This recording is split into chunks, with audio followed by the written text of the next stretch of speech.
But the affair was only the first secret on that screen. The first 10 seconds of my birthday party changed my marriage forever.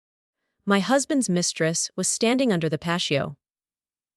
Lights, in a crimson dress, wearing the black lace lingerie he had secretly bought for her. She believed I knew nothing. She believed she had already replaced me. Then the itching started. By the time she threw herself into my swimming pool in front of the entire executive board, my husband was no longer smiling. The outdoor screen behind us was already turning on, and every lie they had told me was about to become public. Hello, everyone. My name is Sloane Mercer. I was 34 years old, living in Chicago, and until that night, most people believed I had the kind of marriage women were supposed to envy. My husband, Declan Mercer, was charming, successful, and polished enough to make dishonesty look like confidence. I managed financial strategy for a private investment group, and together we lived in a modern home overlooking Lake Michigan. At least, that was how it looked from the outside. Before I continue, tell me where you are listening from. What city or country are you in? Please comment below, because I want to know how far this story travels. Now let me take you back to the quiet Friday evening, when the first crack appeared. I was sitting on the living room sofa, with my laptop open, reviewing the monthly reports for Zephyr Holdings. Declan came through the front door just after 9. His shoulders were slumped, his tie was loose, and he carried the heavy expression he wore whenever he wanted sympathy. Before asking me for something, I closed my laptop and stood. "You're home late," I said. "How was the agency?" He handed me his leather briefcase and dropped onto the sofa. "Work is work," he said. "The pressure of being executive director is not a joke."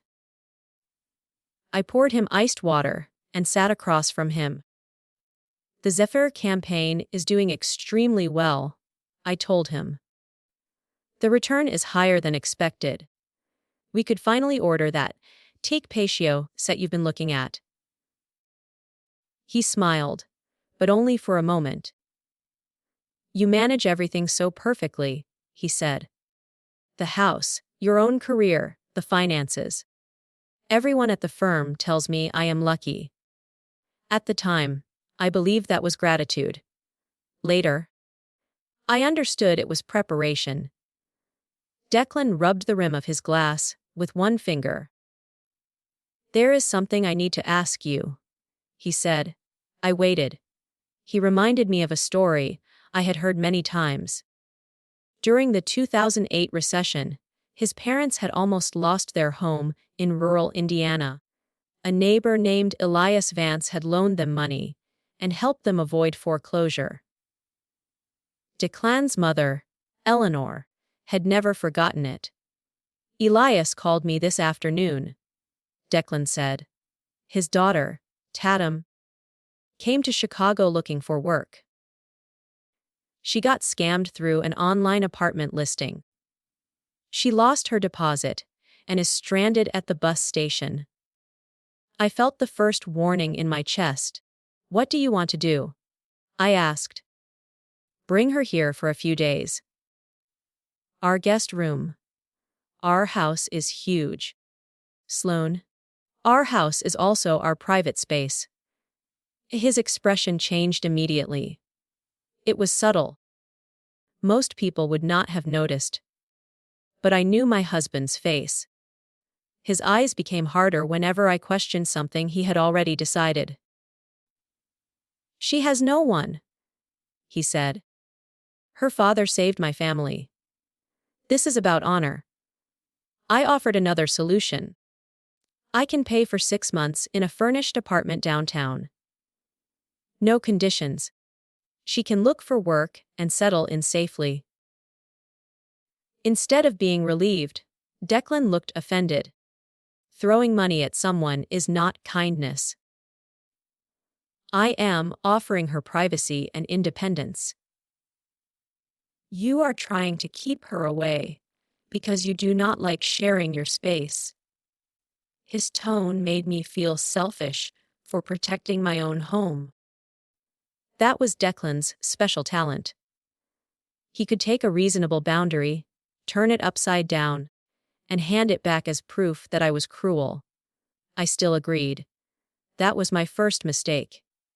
2 hours later, Tatum Vance walked into my house, carrying one small suitcase and a face full of tears. She looked younger than I expected. Perhaps 26 or 27. She wore a pale sweater, faded jeans, and white sneakers. Her brown hair was tied into a loose braid. She had the careful softness of someone who had practiced looking harmless. The moment she saw Declan, she rushed into his arms. "Decky," she whispered. I did not know who else to call. He held her longer than necessary. Then he looked at me. "This is my wife, Sloane." Tatum wiped her eyes and smiled. "I have heard so much about you." The words were pleasant. Her eyes were not. I showed her the guest room, gave her fresh towels, and told her she could stay while we found a better arrangement. The next morning, she made Declan breakfast before I came downstairs. I entered the kitchen and found her standing at the stove in one of Declan's old college shirts. The hem reached the middle of her thighs. Her bare legs were crossed at the ankles while she stirred eggs in a pan. Declan sat at the island, watching her with a smile I had not seen directed at me in months. Tatum remembered how I like my eggs, he said. I placed my coffee mug on the counter. How would she remember that? Tatum laughed. Declan used to visit our family in the summers. He always wanted soft eggs with black pepper.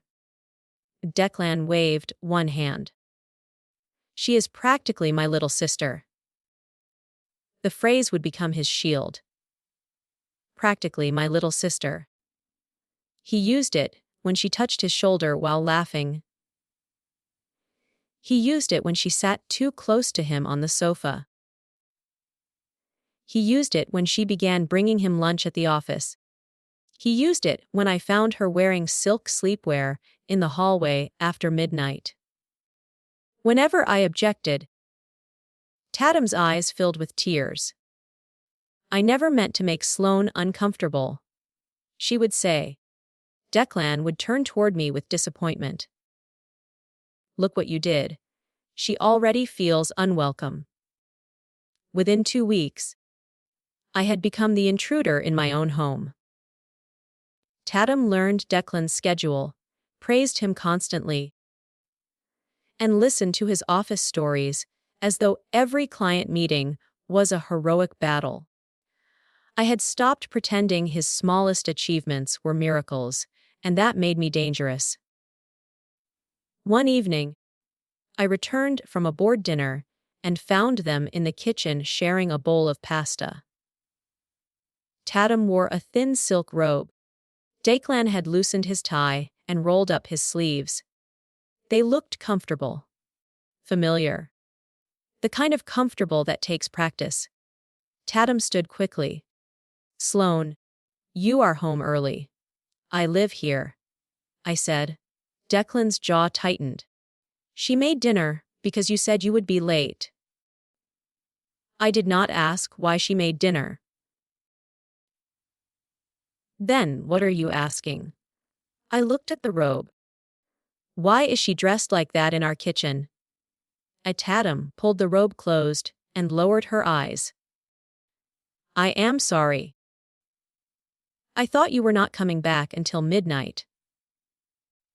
That answer told me more than she intended. I waited until we were alone in the bedroom. This arrangement needs to end, I told Declan. I will pay for the apartment. She can move this weekend. He stared at me, as if I had insulted a grieving child. She was robbed. She is scared. And you are counting the days until you can throw her out. I am protecting our marriage. No. You are jealous. I am your wife. I am allowed to have boundaries. He gave a bitter laugh. Boundaries. Is that what you call it? Tatum is sweet. She is obedient. She actually cares how a man feels. Unlike you. Something inside me became very quiet. I had spent weeks softening my words and offering solutions. None of it mattered. He understood me perfectly. He simply preferred that I doubt myself. I stopped arguing that night. Declan mistook my silence for defeat. 3 mornings later, I found the receipt. The dry cleaner arrived every Thursday. Before handing over Declan's suits, I always checked the pockets, because he often left business cards, expensive pens, and client notes inside. In the inner pocket of his navy jacket, behind 3 cards and a folded valet ticket, I found a receipt from a luxury lingerie boutique on Oak Street. Black lace chemise, matching thong, size small. I wore a medium. The purchase had been made at 4:30 on Wednesday afternoon.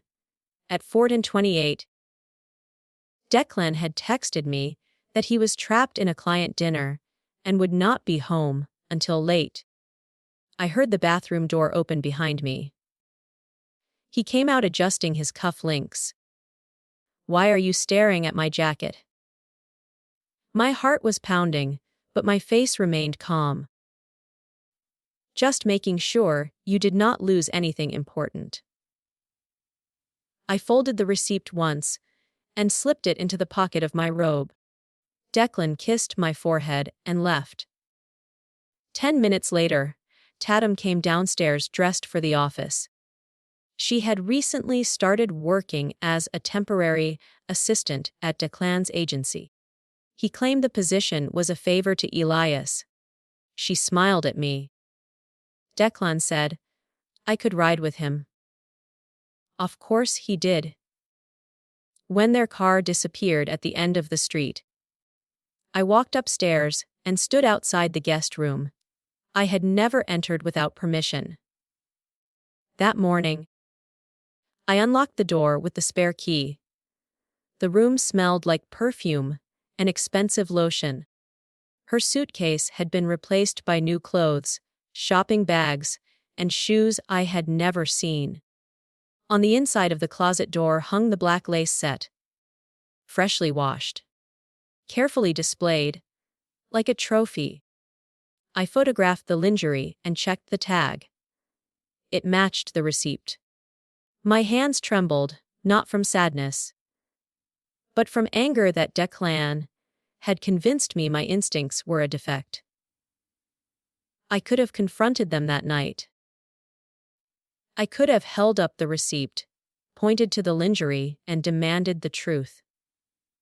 But I knew what would happen. Declan would say it was a birthday gift for me and Tatum had accidentally washed it. Tatum would cry. I would raise my voice. By midnight, I would be apologizing for humiliating them. A receipt could be explained, and a photograph could be dismissed. I needed evidence that could not be rearranged. That afternoon, I called a security consultant named Mara Delgado. Her firm handled privacy systems for executives and high-profile clients. I had met her through work and trusted her discretion. I told her I believed someone was entering rooms in my house while I was away. Within 48 hours, discrete cameras were installed in the common areas. I did not place one in Tatum's private bedroom or bathroom. I wanted proof, not revenge at any cost. Then I created an opportunity. On Monday morning, I announced that Zephyr Holdings needed me in New York for 3 days. Declan looked almost too concerned. 3 days. Possibly 4. A Tatum stood behind him at the kitchen counter. She lowered her face, but I saw the smile. At noon, a black car picked me up. I waved from the back seat, while Declan stood in the doorway with one arm around Tatum's shoulders. I told the driver to take me to O'Hare. Then, after we turned the corner, I changed the destination to a hotel 10 minutes away. I checked into a room under my company's travel account, placed my laptop on the desk, and opened the camera feed. Less than 3 minutes after my car left the driveway, Declan locked the front door. Tatum came down the stairs wearing the black lace chemise. He met her in the hallway. There was no hesitation, no confusion, no innocent explanation. He pulled her into his arms and kissed her. I watched my husband betray me in the house I had helped pay for, beneath the family photograph we had taken on our 2nd anniversary. I did not cry. I had already mourned the marriage, while he was still pretending it existed. What I felt in that hotel room was clarity. Later, they sat in my living room drinking champagne. Tatum curled her legs beneath her on my sofa. She really believed the New York story, she said. Declan laughed. Sloane believes whatever fits her schedule. She is always too busy proving she is the smartest person in the room. Tatum touched the lace at her shoulder. You chose well. I knew the black would look better on you. What if she finds the receipt? She does not check my pockets. I almost laughed at that. Then the conversation became worse. Declan told her he planned to push me out of the marriage slowly. He did not want a sudden divorce, because my financial reputation was valuable to him. Several clients trusted the agency because I had introduced them. My name opened doors he could not open alone. She can keep the house, he said. I want the agency shares and the Zephyr relationship. Tatum asked when she could stop pretending to be helpless. After the birthday party, he said. We will make Sloane look unstable in front of the board. If she attacks you, even verbally, everyone will see what I have been dealing with. That was when I understood why he had planned such an elaborate celebration. My birthday party was not a gift. It was a trap. He intended to provoke me and use my reaction to damage my credibility. Over the next 2 days, I watched them rehearse my humiliation. Tatum practiced crying while Declan coached her. More hurt, he told her. Less angry. I saved that too. On the second evening, they discussed the old family story. Tatum admitted that Elias Vance was not her father. She had never even met him. The real Elias had one daughter named Caroline, a 40-year-old veterinarian living in Oregon. Tatum had worked with Declan at a promotional event 2 years earlier. He had invented the family connection because he knew Eleanor would recognize the Vance name. But Declan had made one dangerous mistake. He assumed his mother would never be involved. Eleanor spent most of the year in Tuscany. She disliked office politics and rarely attended agency functions. Declan used her absence as permission. That night, I called her. She answered on the 3rd ring. Sloane. Darling. Is everything all right? I almost told her everything. Instead, I asked one question. Eleanor. What was Elias Vance's daughter's name? There was a pause. Caroline. Why? Do you have a recent photograph of her? Of course. She sends me a holiday card every year. I asked Eleanor not to call Declan. Then I sent her a still image from the recording showing Tatum in my living room. Her response came less than a minute later. That woman is not Caroline Vance. I sent a second image. This one showed Declan kissing her. Eleanor called me immediately. Her voice was no longer warm. It was controlled. What do you need me to do? I told her to come to Chicago without informing her son. She booked the next flight. By the time my supposed business trip ended, I had a complete plan. The plan had 3 parts.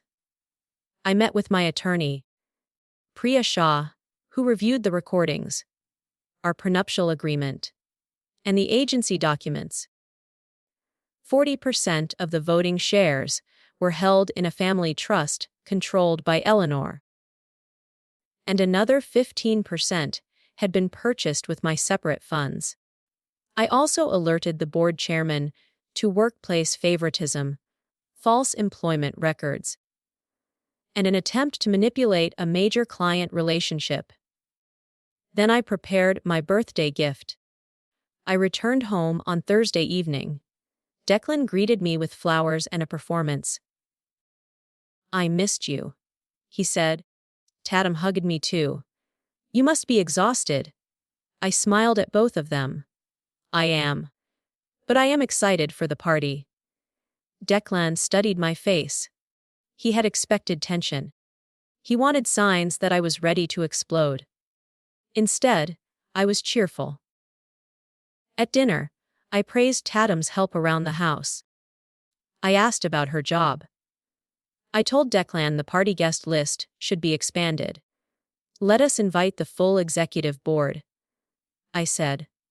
His fork paused halfway to his mouth. The entire board. Why not? You said this celebration would show everyone how supportive our marriage is. Tatum looked at him and smiled. That is a wonderful idea. She thought more witnesses meant a bigger victory.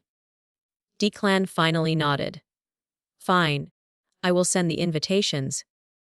After dinner, I went upstairs and entered the guest room, while Tatum was showering in the hall bathroom. The black lace set was folded on the bed.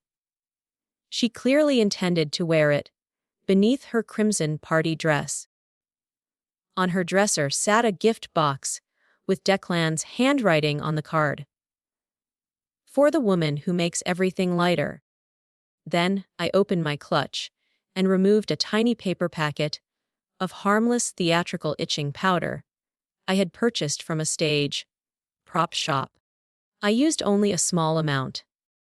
I was not trying to injure her. I wanted discomfort, distraction, and one unforgettable public moment.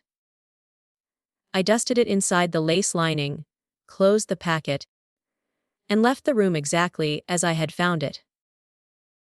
That was the only part of my plan that was petty.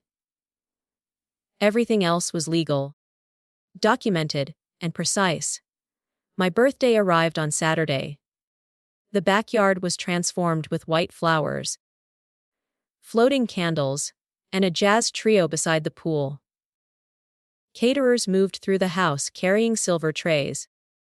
A large outdoor screen stood behind the small patio stage, supposedly prepared for a collection of birthday messages.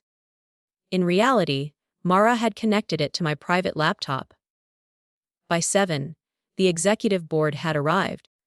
So had several major clients, neighbors, and friends. Declan wore a navy suit and moved through the crowd like a man rehearsing for promotion. Tatum came downstairs just before 8. Her crimson dress was backless and fitted. Beneath it, I could see the black lace at the sides. She had worn his gift. Of course she had. She approached me near the bar. You look beautiful, Sloane, she said. So do you. Her smile widened. For the next 20 minutes, she stayed close to Declan. She touched his sleeve, whispered in his ear, and allowed everyone to see how comfortable she was beside him. I noticed the first sign at 18:17. Her left shoulder twitched. A minute later, she adjusted the back of her dress. Then again, the itching had begun. At 18:25, Declan tapped a spoon against his glass and asked everyone to gather near the stage. He placed one hand at my waist. To my extraordinary wife, he announced. Sloane has built a life that looks effortless, even though I know how hard she works. The crowd applauded. He continued. This year, our home has also been blessed by someone who came into our lives unexpectedly. He gestured toward Tatum. There it was, the opening of his trap. He wanted to praise her, watch me react, and present my anger as proof of jealousy. Instead, I smiled. Tatum, I called. Please join us. Her expression flickered. The itching had clearly become worse. Her steps were careful as she crossed the lawn. One hand kept moving toward the side of her dress. When she reached the stage, I took her hand. She has become such an important part of our household, I told the crowd. She takes care of Declan's most intimate needs. A few people laughed uncertainly. Declan leaned toward me. Do not embarrass her tonight, he whispered through a smile. For once. Try not to make everything about your jealousy. I kept looking forward. Tatum's forehead shone with sweat. Sloane, she whispered. I do not feel well. Just another minute, I said. I have not finished thanking you. Then a woman's voice came from the side gate. Happy birthday, my dear. Declan went completely still. Eleanor walked into the backyard wearing a cream cashmere coat.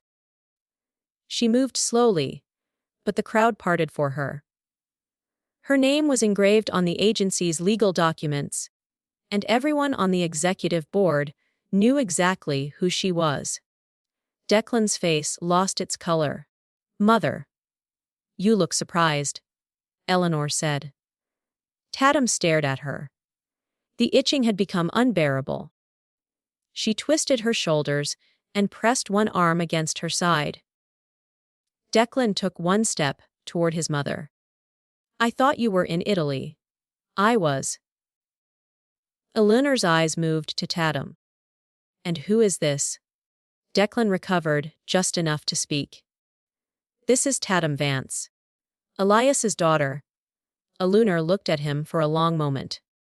No, she is not. The backyard became silent.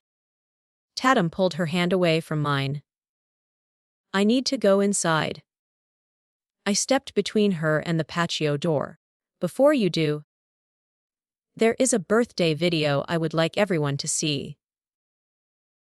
I reached into my clutch and removed the black remote. Declan saw it.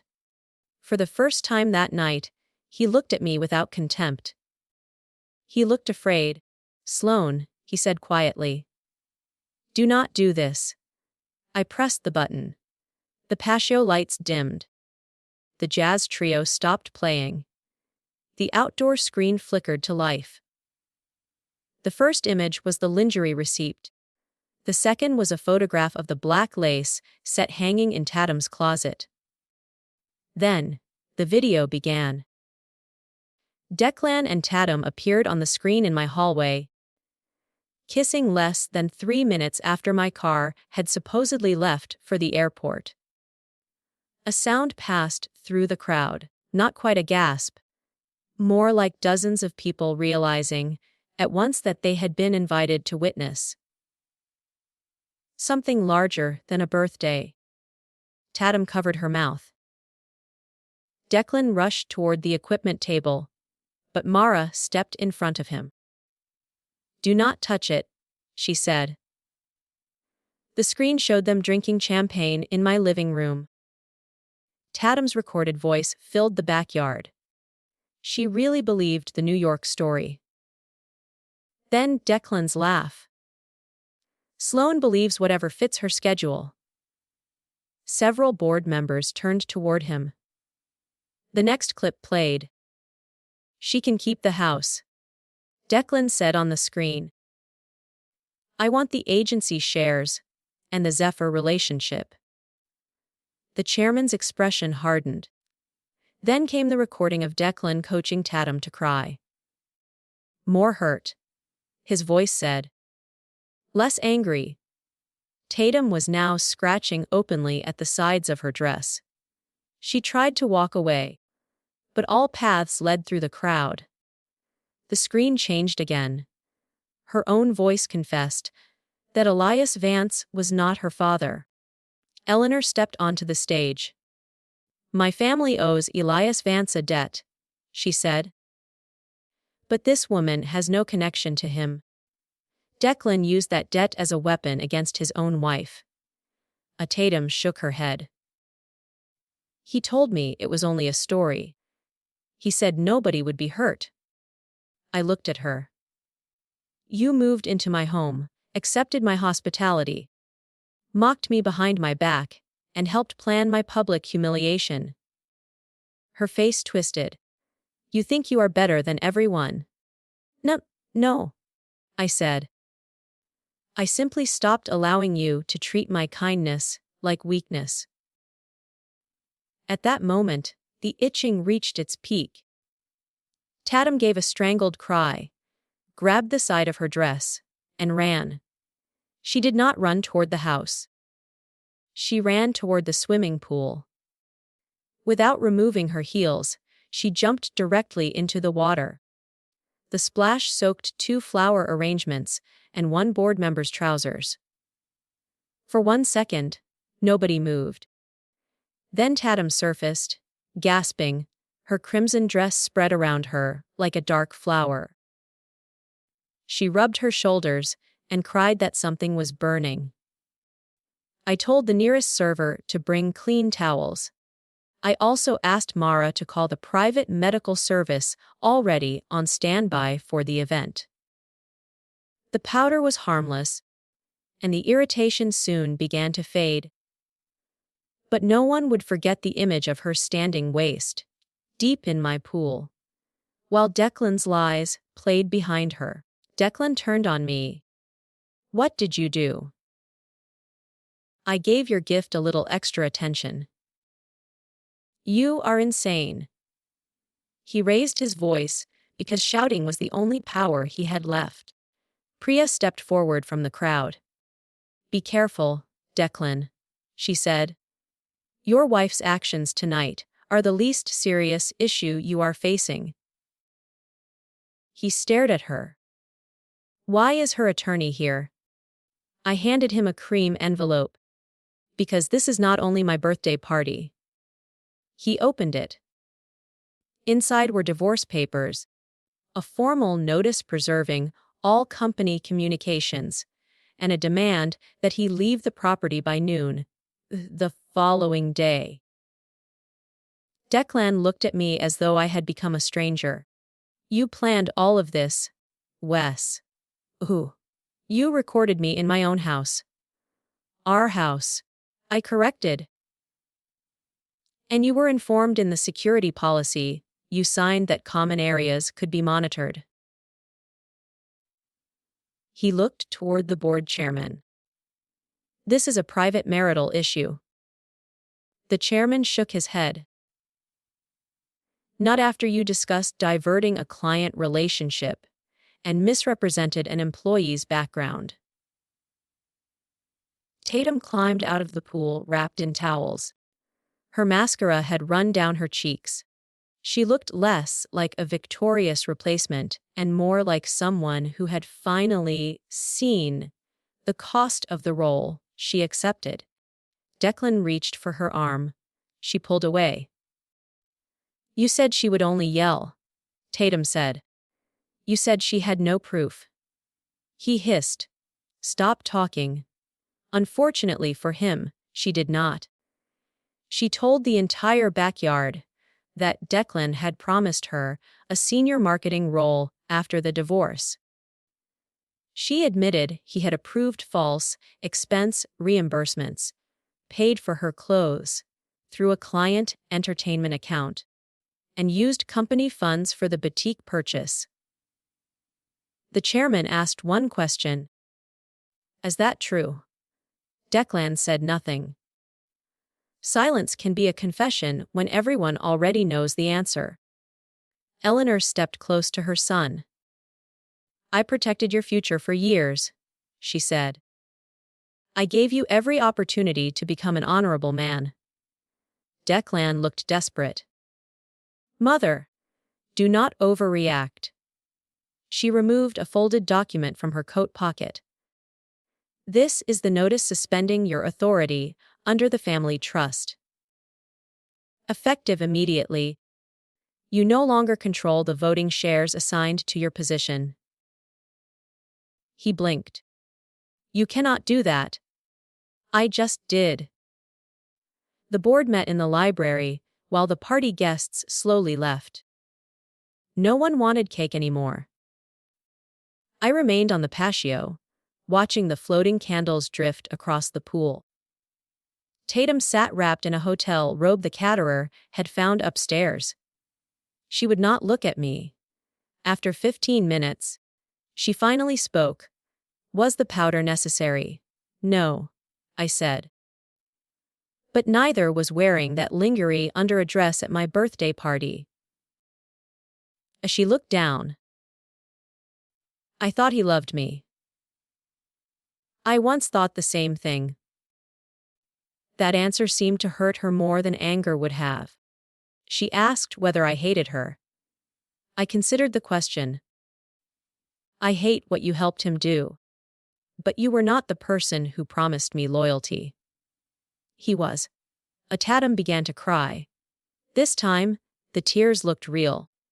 She told me Declan had described me as cold and controlling from the beginning. He said our marriage was already over. He said, I only cared about status. He said, I would never notice because my career mattered more than my husband. I listened, but I did not comfort her. Understanding someone's weakness does not erase the choices they made with it. The library doors opened just before midnight. The board chairman announced that Declan had been placed on immediate administrative leave pending an independent investigation. His company access was suspended. All client accounts would be reviewed. Declan came out behind him. His tie was gone. His hair was disordered. The polished executive director had disappeared, leaving only a frightened man who could no longer control the story. He found me near the pool. Sloane, please, he said. Can we talk inside? We are talking now? Not in front of everyone. You planned to humiliate me in front of everyone. That was not what I wanted. I looked toward the screen, which was now dark. I heard you explain exactly what you wanted. He lowered his voice. I was angry. I said things I did not mean. You said them over several days. Tatum manipulated me. From behind us, Tatum laughed bitterly. Declan turned toward her. You did. Well, she stood. You invented Elias Vance. You bought the clothes. You promised me the job. You planned the birthday scene. He pointed at her. You wanted this life. I watched them blame each other, and something inside me finally released. For weeks, I had wondered what she had that I did not. Youth, softness, obedience, admiration. Now I understood. Declan had not chosen her because she was better. He chose her because he believed she would be easier to control. And Tatum had not chosen him because he was extraordinary. She chose the life he promised to hand her. Their relationship was not love. It was a business deal with perfume on it. I walked into the house and closed the patio doors behind me. The next morning, Declan packed 2 suitcases.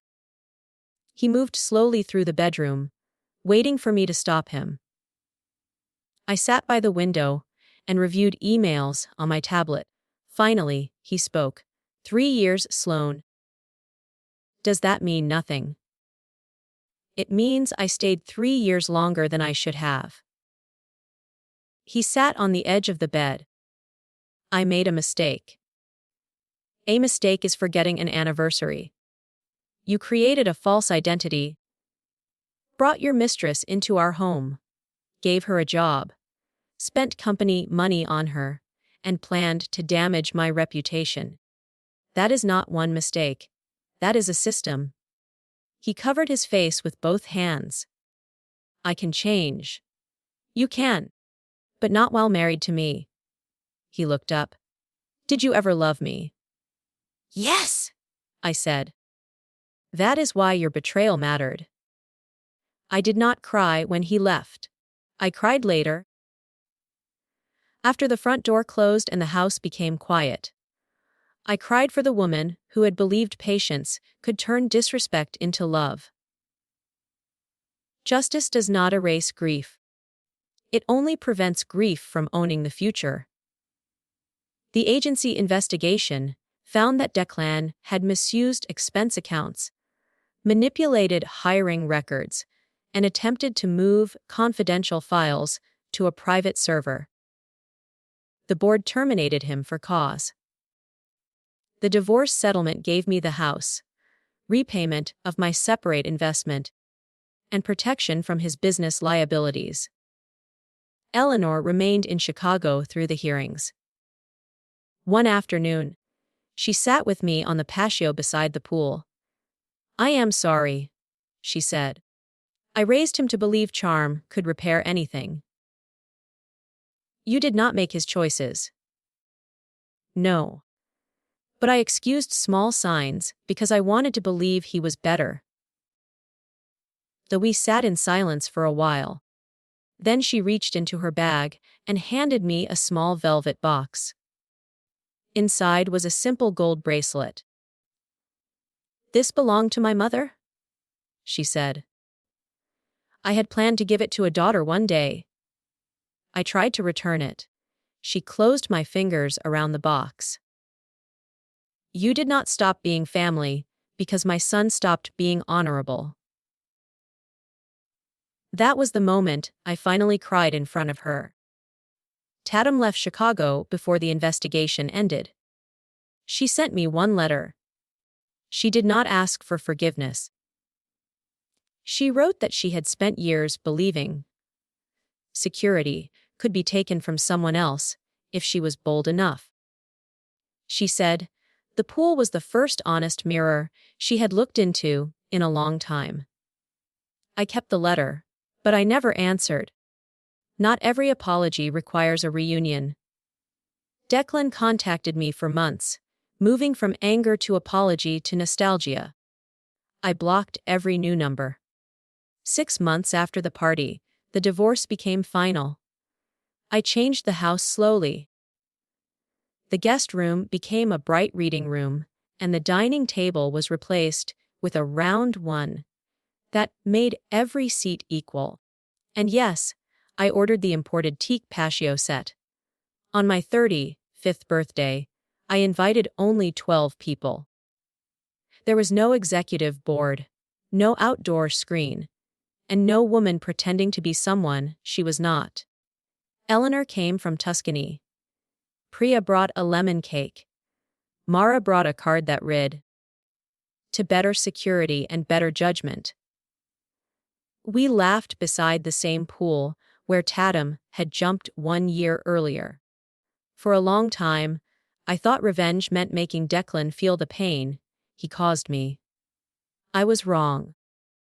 The best revenge was not the itching powder, the public video, or the moment his mother removed his authority. The best revenge was waking up in a peaceful house and realizing I no longer needed his version of me. Before I end, here is the simple summary of my story. My husband brought another woman into our home by inventing a family debt. He called me jealous whenever I noticed the truth. I found proof that he had bought her lingerie, but instead of confronting him without evidence, I investigated carefully. I discovered their affair, their plan to humiliate me, and their attempt to use my professional reputation for financial gain. At my birthday party, I exposed the truth in front of the people they intended to deceive. The affair ended, my husband lost his position, and I walked away with my dignity, my home, and my future. And here is what I learned. First, when someone repeatedly tells you that your reasonable boundaries are cruel, pay attention. They may not be confused. They may be training you to ignore your own instincts. Second, anger can make noise, but evidence creates consequences. I did not win because I shouted louder. I won because I became calm enough to see clearly. Third, revenge is only satisfying when it leads to freedom. Public embarrassment lasts a night. Peace can last the rest of your life. Thank you for listening to my story. Please like this video, leave a comment, and tell me what you would have done in my place. Would you have confronted Declan immediately? Or would you have waited for the truth to expose itself? I used to believe the most dangerous woman in my marriage was the one wearing my husband's gift. But in the end, the woman he should have feared was the wife who finally stopped asking him to tell the truth and started proving it.